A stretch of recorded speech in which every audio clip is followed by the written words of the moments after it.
The Serenity drifted through the void like a lost child, her hull scarred from countless micrometeor impacts and her engines humming with the tired wheeze of outdated fusion drives. To any observer, she appeared exactly what her registry claimed. A mid-range diplomatic vessel from the Terran Federation, woefully behind the technological curve that defined modern galactic civilization. Captain Hyunwoo Park stood on the bridge, his pressed uniform crisp despite the ship's humble appearance. His dark eyes tracked the massive structure growing larger in the viewport, Council Station Omega-7, a gleaming testament to alien engineering that dwarfed his vessel by a factor of 10,000. The station's bioluminescent corridors pulsed with the rhythm of Zephyrian architecture, while Calthac crystal spires jutted from its core like frozen lightning. "Captain," his navigation officer called from her station. "Station control is requesting our approach vector and cargo manifest." "Standard diplomatic protocol, Ensign Kwan," Park replied, his voice carrying the measured calm that had made him Earth's premier ambassador to the outer systems. "Transmit our credentials and request docking at Bay 17. As they approached, Park watched 3 Vorthak destroyers patrol the station's perimeter. Even from this distance, their predatory design was unmistakable. Angular hulls covered in weapon ports, engines that glowed with barely contained aggression. The sight of them should have terrified him. Instead, he found himself suppressing a slight smile. The docking procedure took 40 minutes, exactly as long as it should for a ship using human technology that was allegedly only 50 years advanced. From their first contact protocols, Park's crew performed their roles flawlessly, each minor inefficiency and hesitant communication perfectly calculated to maintain the image of a species still finding its footing among the galactic powers. Council, Station Omega-7's main concourse buzzed with barely contained panic. Representatives from 14 different species clustered in urgent conversations, their various forms of body language all expressing the same emotion: fear. The air recyclers struggled to accommodate the diverse atmospheric requirements, creating pockets of different gas mixtures that shimmered like heat waves. Ambassador So-Young Kim waited for Park at the human delegation's modest quarters, 3 rooms tucked between the Rigelian embassy's overflow storage and a maintenance shaft. She was a small woman whose unassuming appearance had led countless alien diplomats to underestimate her. Today, she wore the slightly worn business attire that had become humanity's signature look in galactic politics. Competent but clearly resource-limited, trying their best but obviously outclassed. "The situation's deteriorating faster than projected," she said without preamble as Park entered. "The Vorthak ultimatum arrived 6 hours ago. Every species is scrambling for solutions that don't exist." Park settled into one of their few chairs, genuine Earth furniture that creaked convincingly under his weight. "How long since the deadline was announced?" 72 hours to respond. Unconditional surrender or face what they're calling total pacification." So-Young pulled up a holographic display showing the Vorthak Empire's expansion over the past decade. Red systems spread across the galaxy's outer rim like an infection. 12 conquered civilizations, 40 billion enslaved beings, and now they want the core systems. The others still think we're their weakest link. Council leader Thexara actually suggested we might want to consider early evacuation to preserve human culture for future generations. So-Young's expression remained diplomatically neutral, but Park caught the brief flicker of amusement in her eyes. Commander Grathnor was more direct. He called us soft mammals who stumbled into space by accident. Through their small viewport, Park watched a draconian battlecruiser maneuver into defensive position around the station. Its crew had spent 3 days installing what they considered state-of-the-art defensive modifications. He made a mental note to ensure the ship's sensors wouldn't accidentally detect the 17 human vessels currently observing from beyond their detection range. "Sir," Ensign Kwan's voice came through the comm system. "You have an urgent message from Earth Command. Priority 7. Park and So-Young exchanged glances. Priority 7 meant the message was part of their ongoing masquerade, communications, designed to be intercepted and analyzed by alien intelligence services. "Transfer it to my personal console," Park replied, then activated the privacy field around his desk. The message appeared to be from Admiral Chang, though Park knew it was actually from someone much higher in the command structure. Captain Park, the Council grows impatient with our delays on the trade agreements. Reminder that our military contribution to galactic defense remains limited to our patrol boats and the 15th Defense Squadron. We cannot afford to appear more capable than we are. Maintain standard protocols. Chang. The message was perfect. Exactly what alien interceptors would expect from a species struggling to contribute meaningfully to galactic security. Park composed his response with equal care, making sure to include subtle indicators of human technological limitations and resource constraints. What the aliens didn't know was that the 15th Defense Squadron was actually humanity's oldest and least capable fleet unit, deliberately kept visible while their real military assets remained hidden behind stealth systems that made Vorthak sensors look like children's toys. A chime announced an incoming priority communication from the Council chamber. Ambassador So Young accepted it, and Council Leader Thexara's insectoid form appeared in miniature hologram. Her forearms moved in the Zephyrian equivalent of agitation.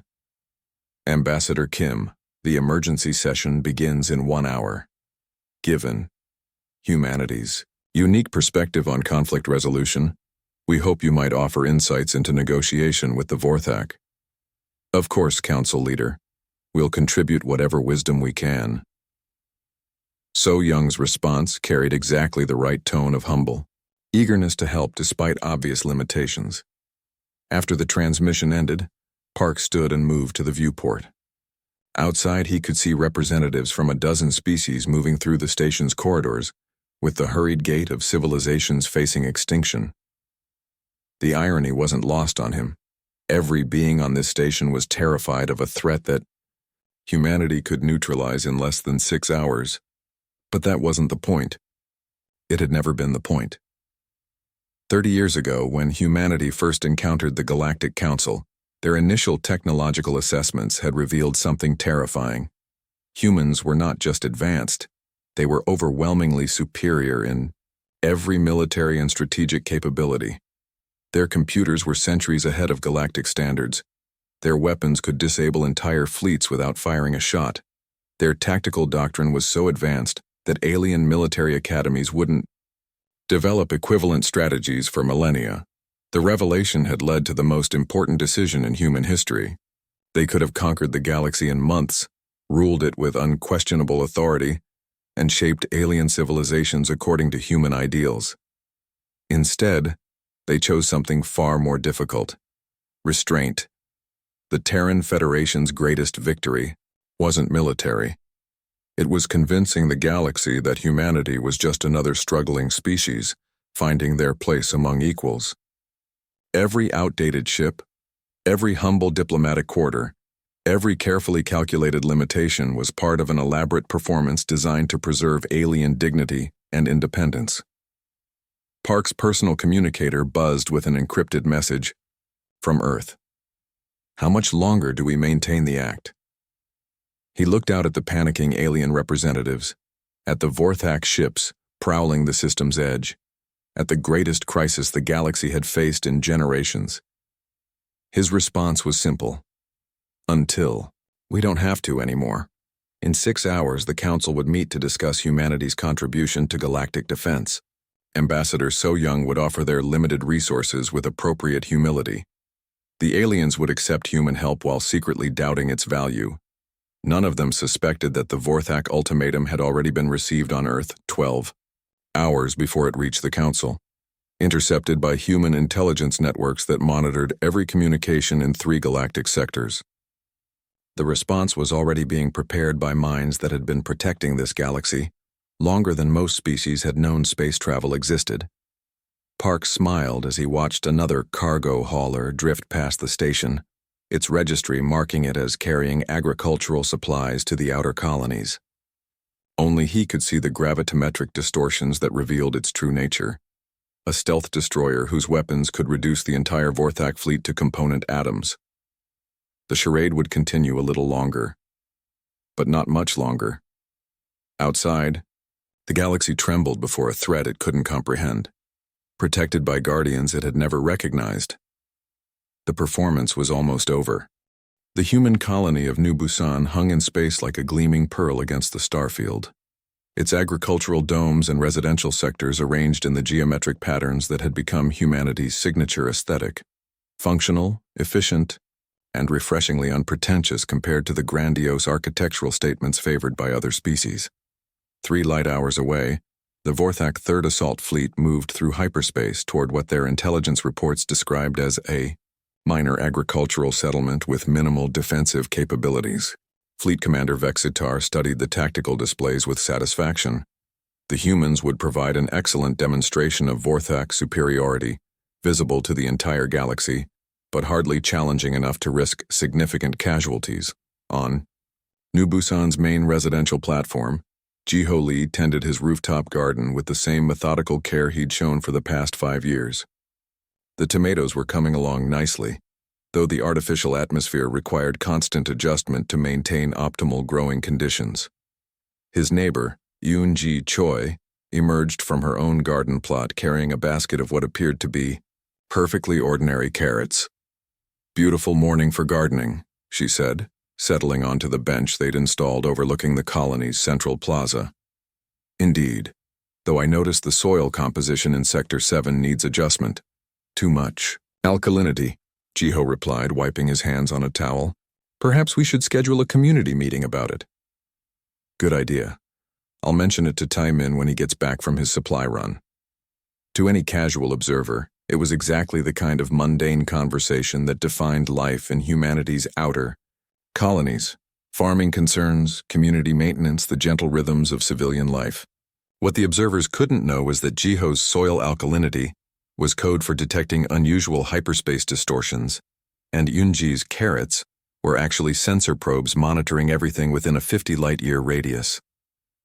Colony Administrator Tae-min Yoon was reviewing maintenance schedules in his office when the priority alert chimed through his communication system. The message was brief and originated from the Vorthak fleet now 6 hours out from New Busan. "Attention human settlement. You are ordered to surrender immediately and prepare for occupation.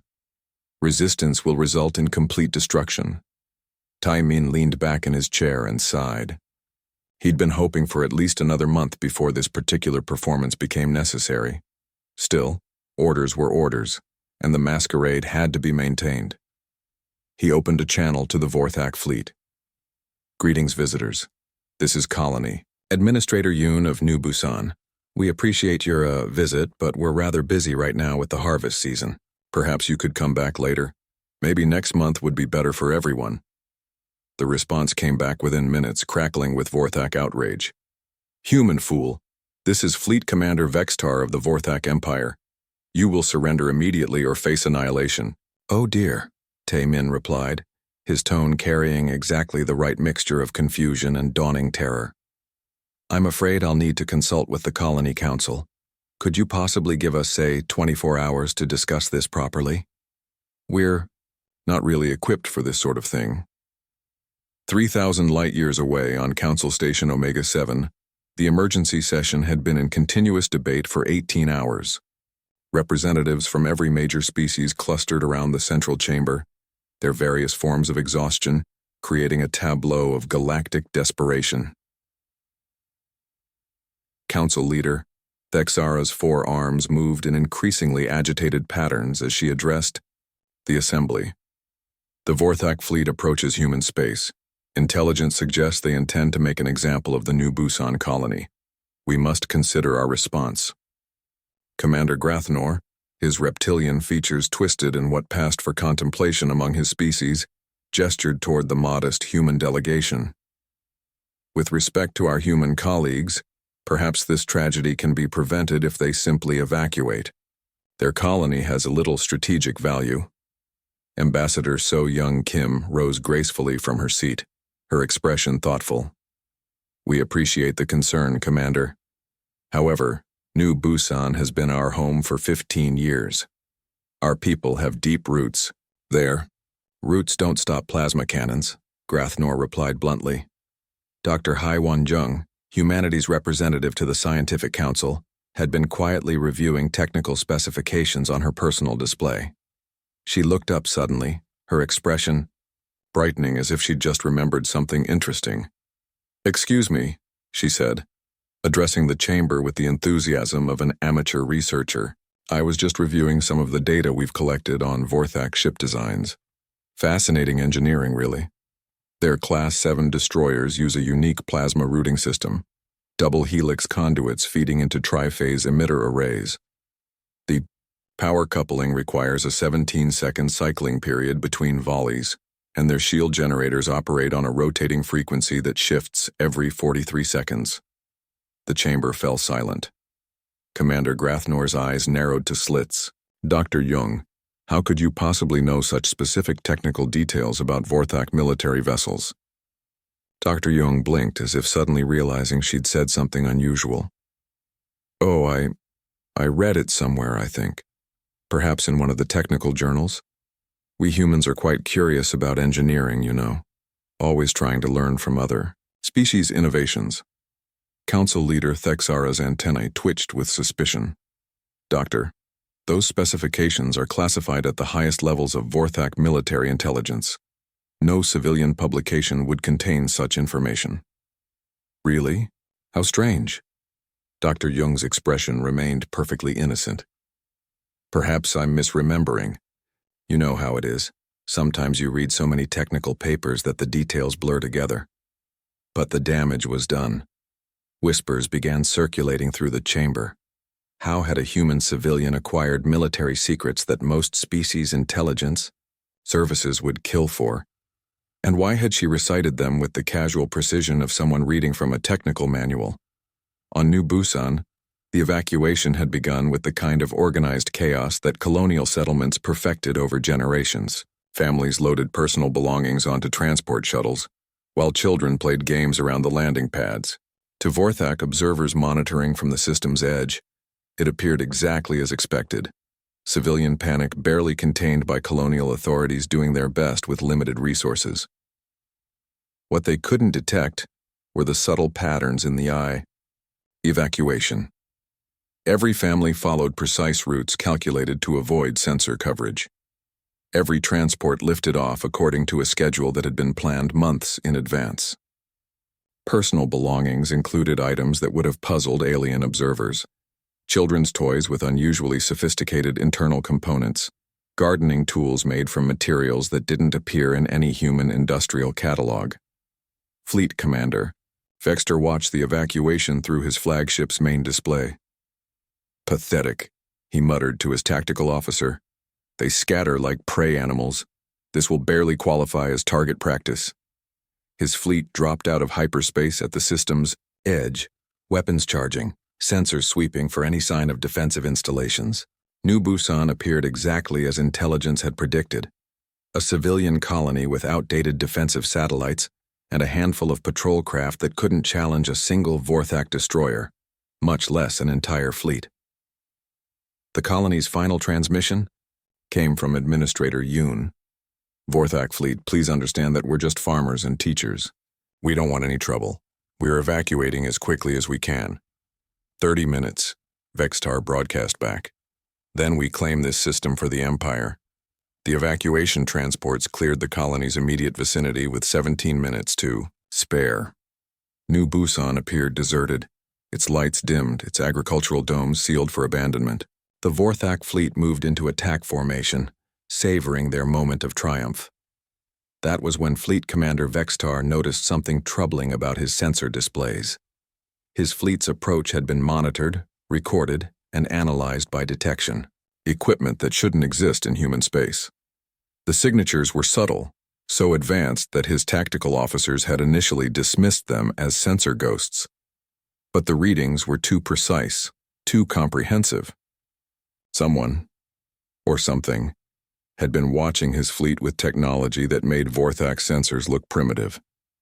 His communication officer looked up from his station, confusion clear in his voice. "Commander, we're receiving a transmission. Source, unknown. Put it through." The voice that came through the fleet's communication system was calm, professional, and utterly human. "Attention, Vorthak fleet. You have 30 seconds to withdraw from this system. This is your only warning.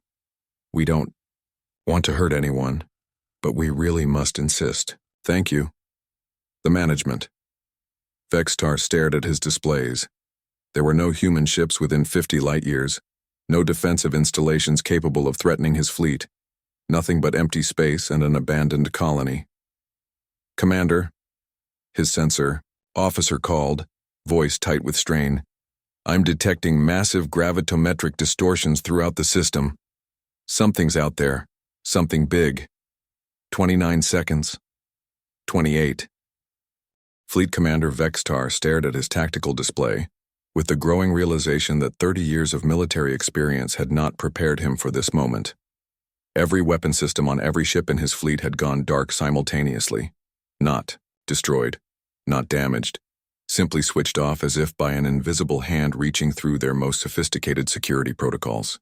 Engineering report, he barked at his crew, trying to maintain the authority that had carried him through a dozen conquests. Sir, it's impossible, his chief engineer replied, mandibles clicking with nervous energy. Our weapons aren't damaged. They're just not responding. As if someone changed the access codes to our own systems. Override them. We've tried, Commander. Whatever's controlling our systems knows our ships better than we do. Through the bridge's main viewport, the new Busan system appeared exactly as it had moments before.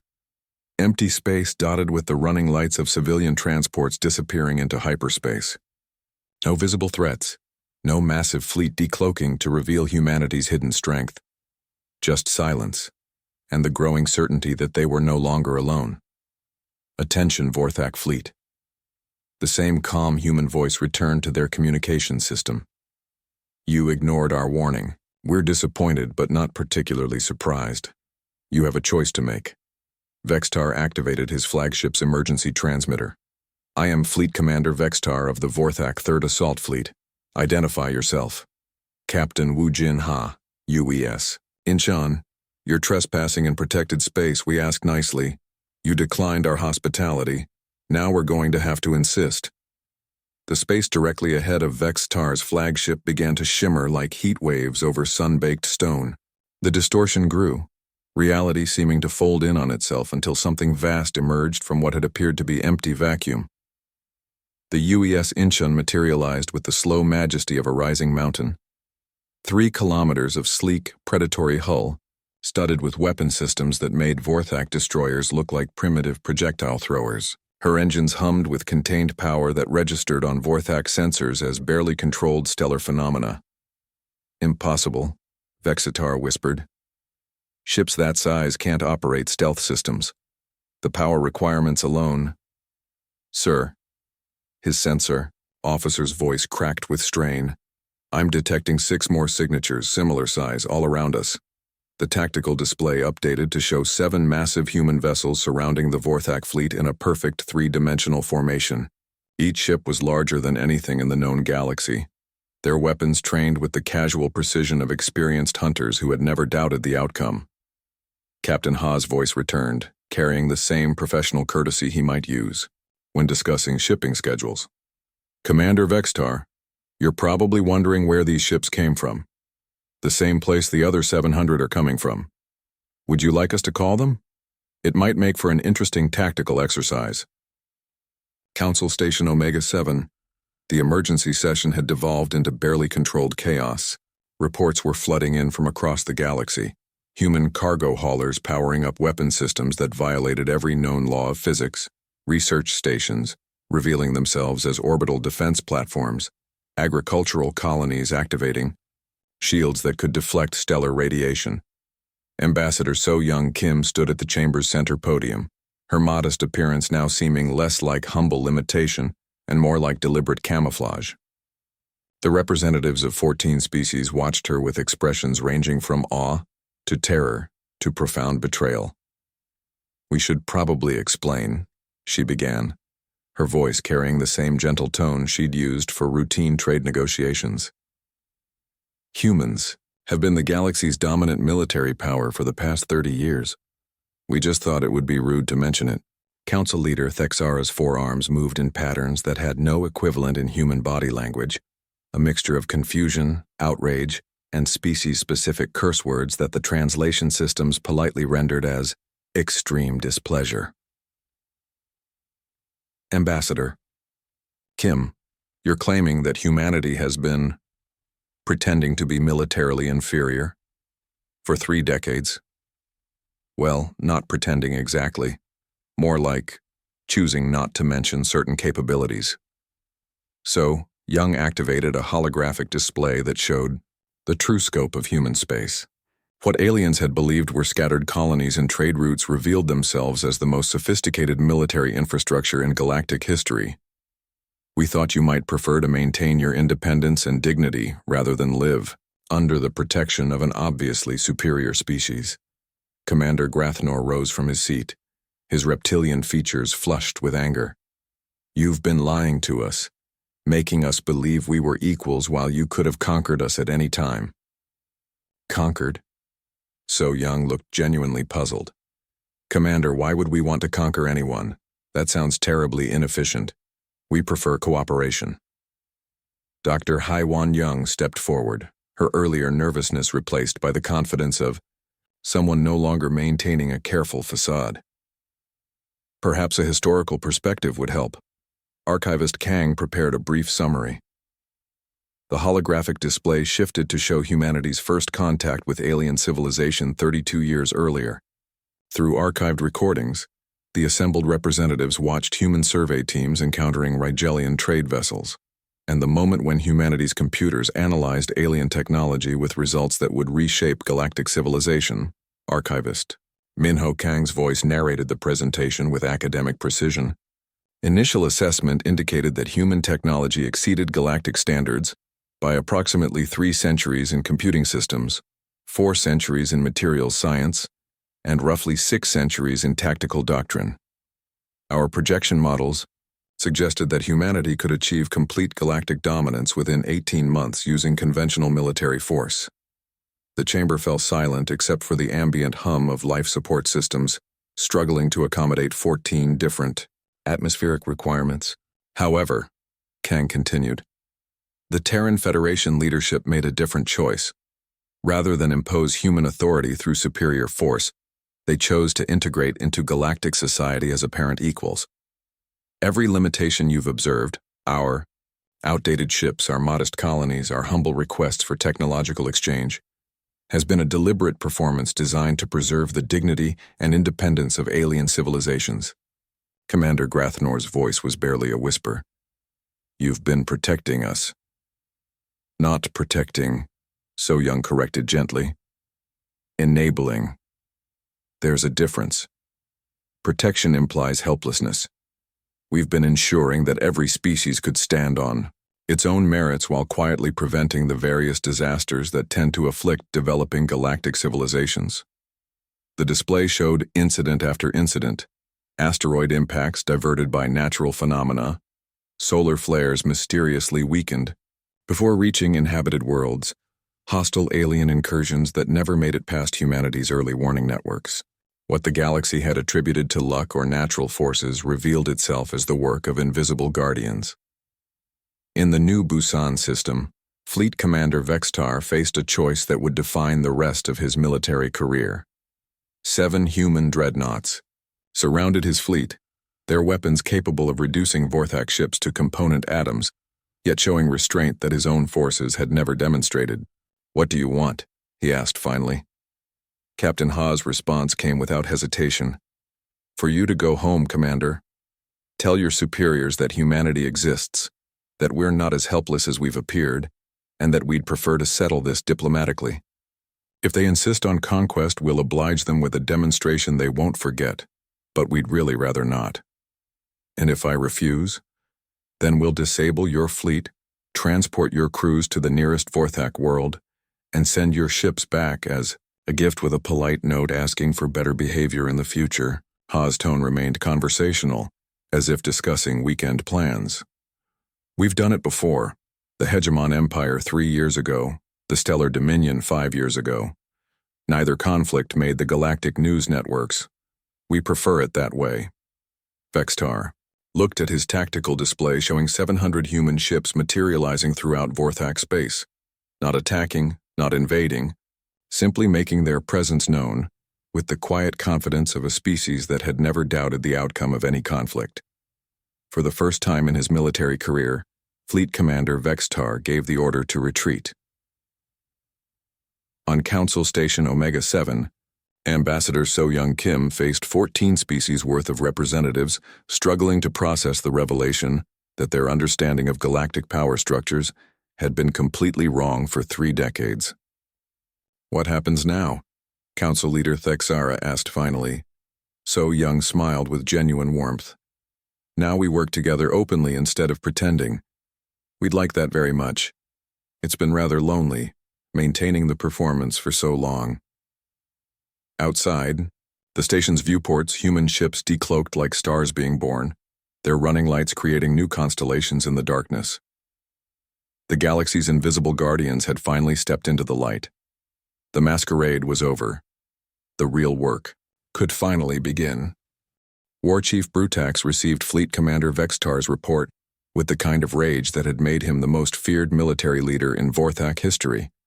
His massive claws gouged furrows in the command table as he processed the impossible reality.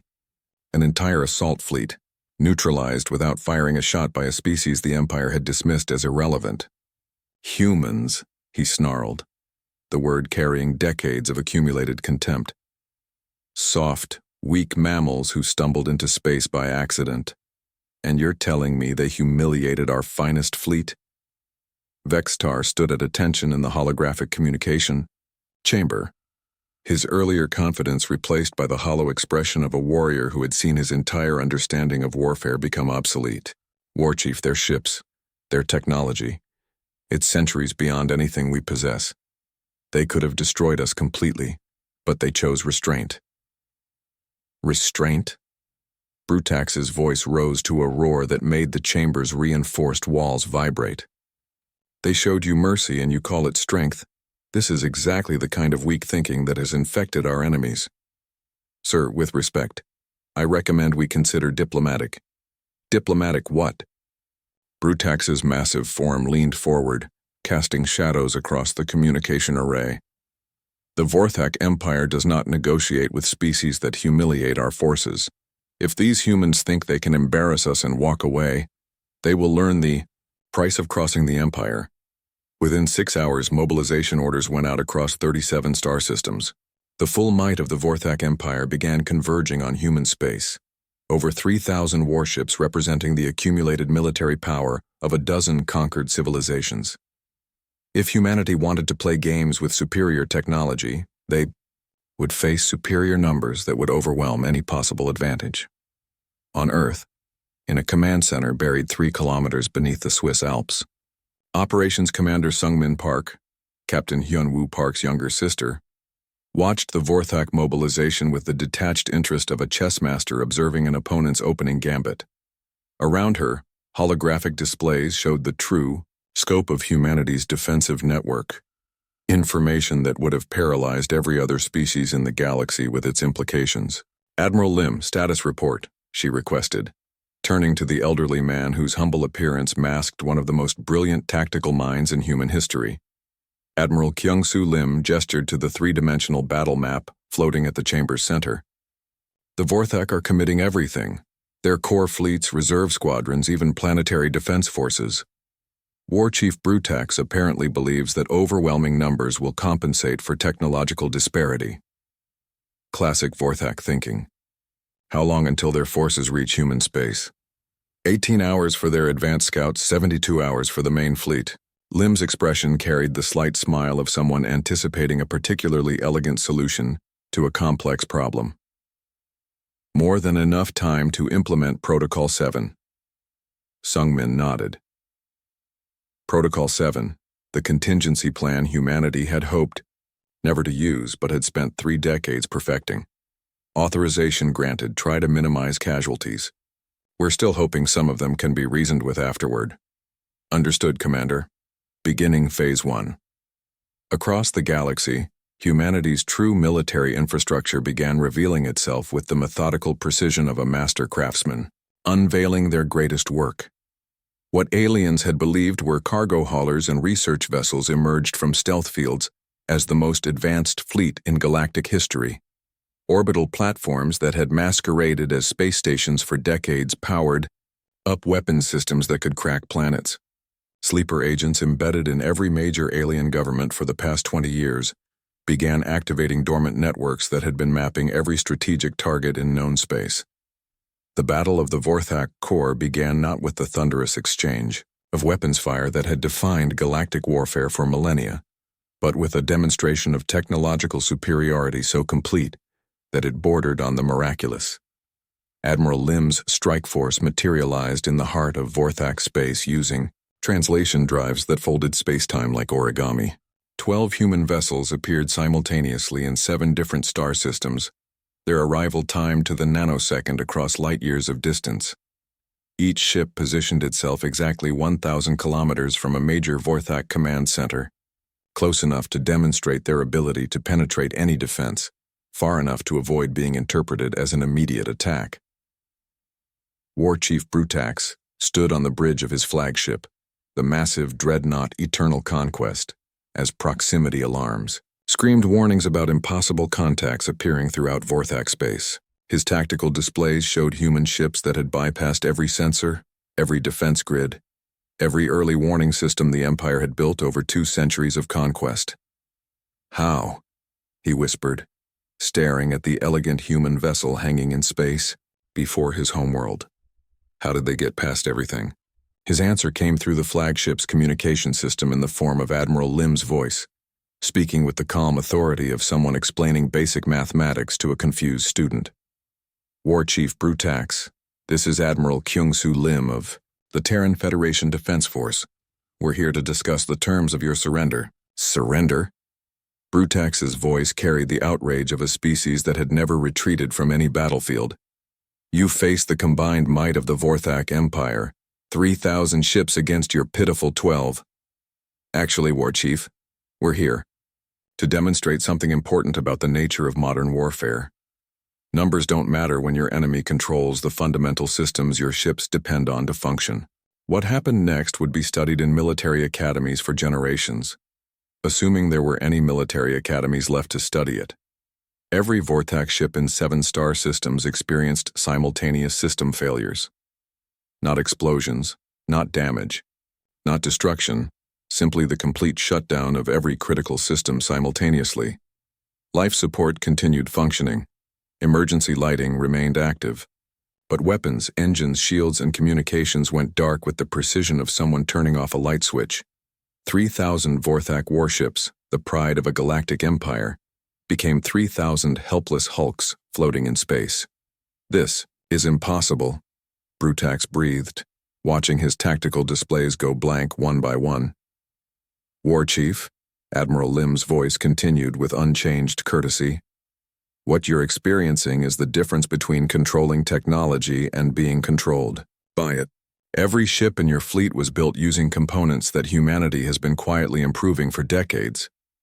Every computer system, every sensor array, every life support unit contains human-designed elements that we can access at will." The truth hit Brutax like a physical blow. For 30 years, the Vorthak Empire had been purchasing improved technology from various sources: trade companies, neutral worlds, scientific exchanges. They had believed they were getting bargains, acquiring advanced systems from species, too weak to use them effectively. They had never suspected that every purchase was connecting them to a network controlled by the galaxy's true masters.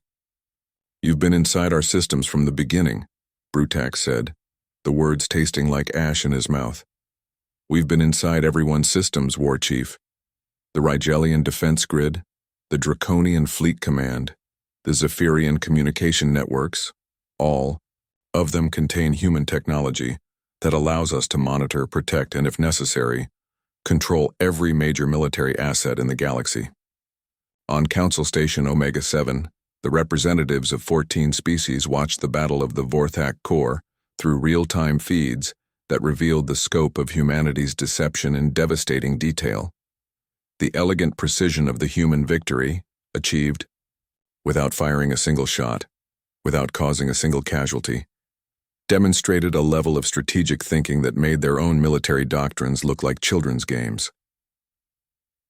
Ambassador So Young Kim stood before the assembled delegates, her expression carrying the weight of someone finally able to speak truth after decades of careful lies. "This is what humanity has been protecting you from," she said, gesturing to the display showing Vorthak ships floating helplessly in space.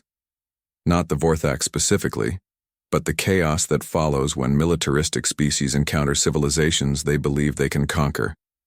"We've prevented 17 major wars in the past 30 years by ensuring that aggressive species faced overwhelming force before they could commit to conquest." Council leader Thexara's antennae twitched with what might have been awe or terror. "How many times have you done this? How many conflicts have you ended before they began?" "Every conflict that mattered," So Young replied simply. "The hegemony, the stellar dominion, the void cults, the machine intelligence of Proxima 7.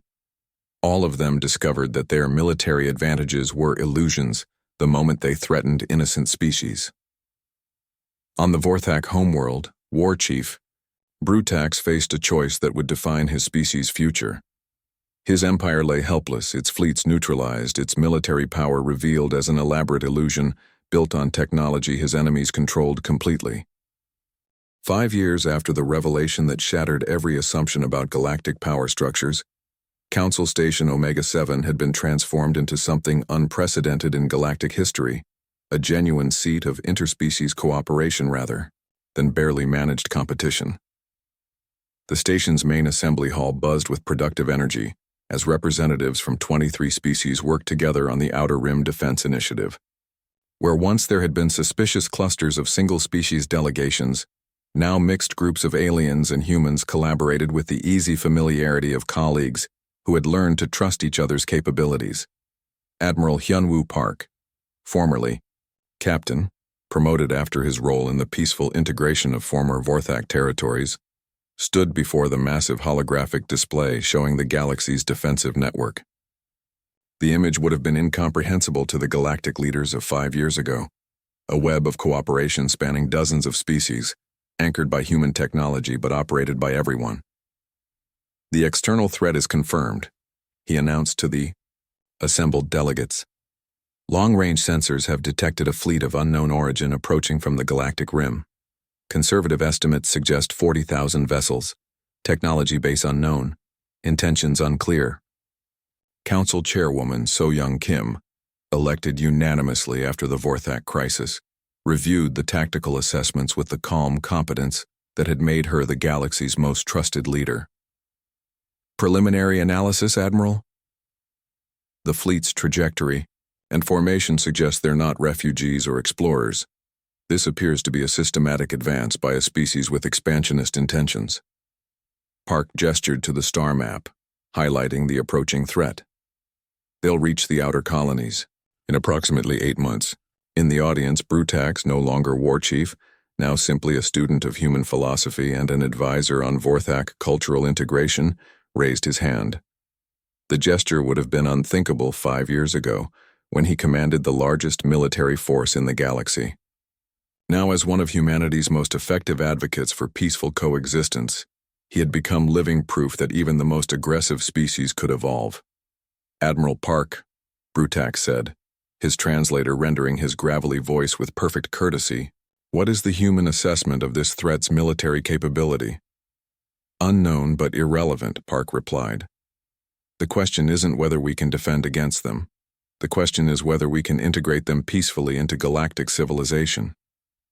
Dr. Haewon Young, now director of the Galactic Science Consortium, stood from her seat among a mixed group of human and alien researchers.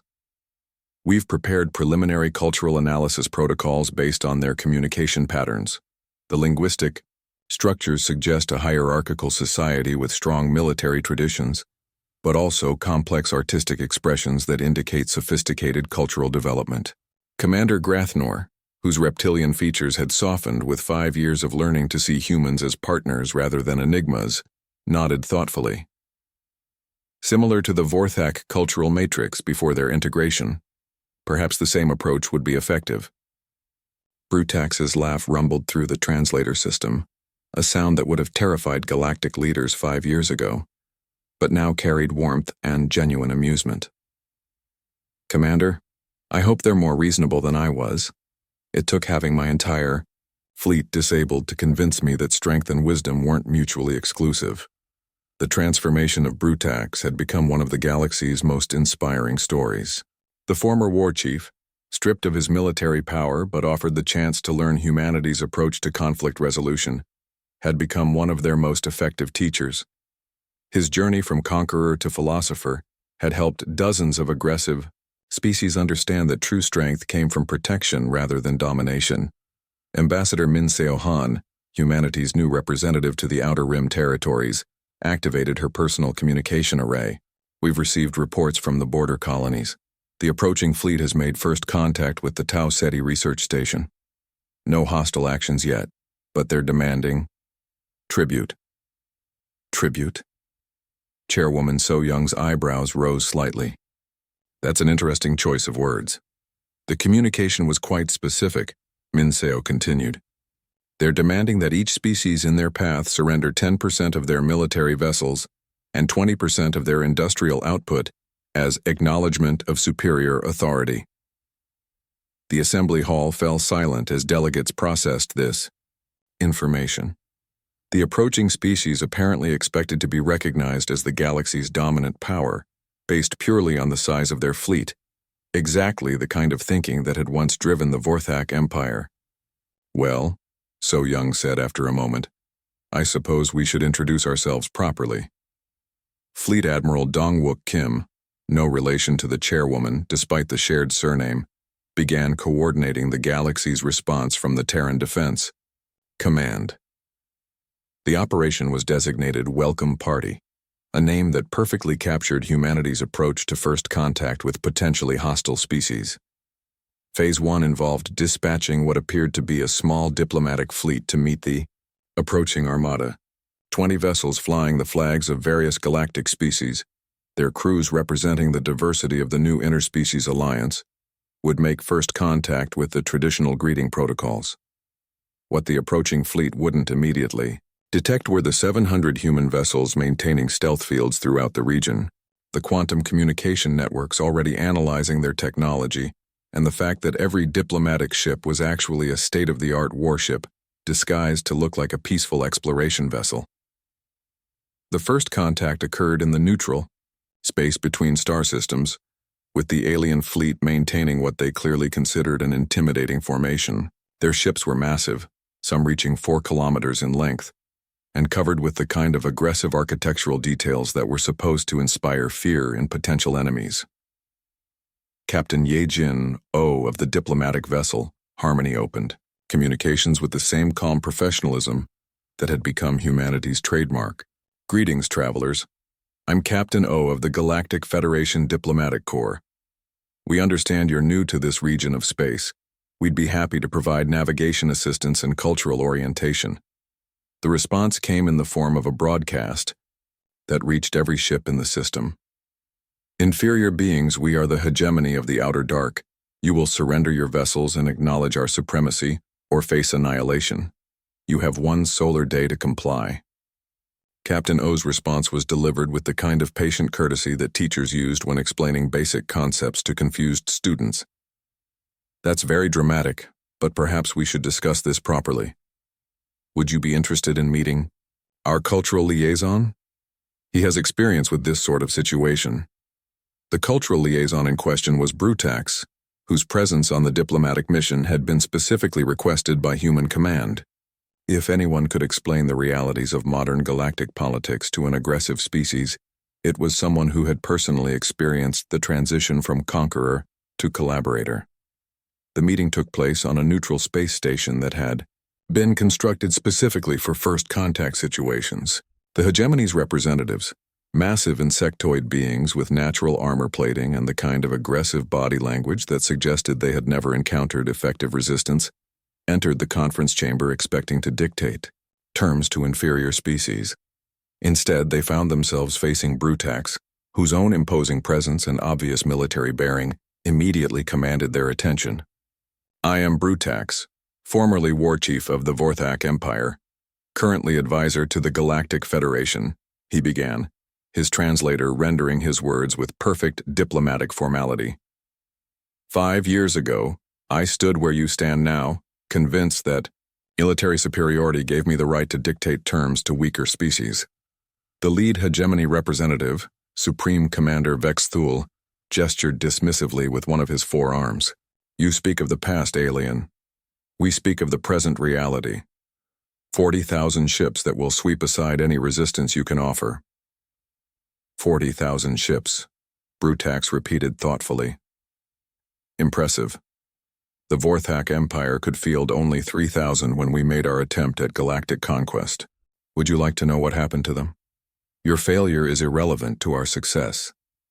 Brutax's laugh filled the conference chamber, no longer the sound of a predator, but the warm amusement of someone sharing a particularly ironic joke. Commander, my failure wasn't in the numbers or the strategy. My failure was in not understanding what strength actually means.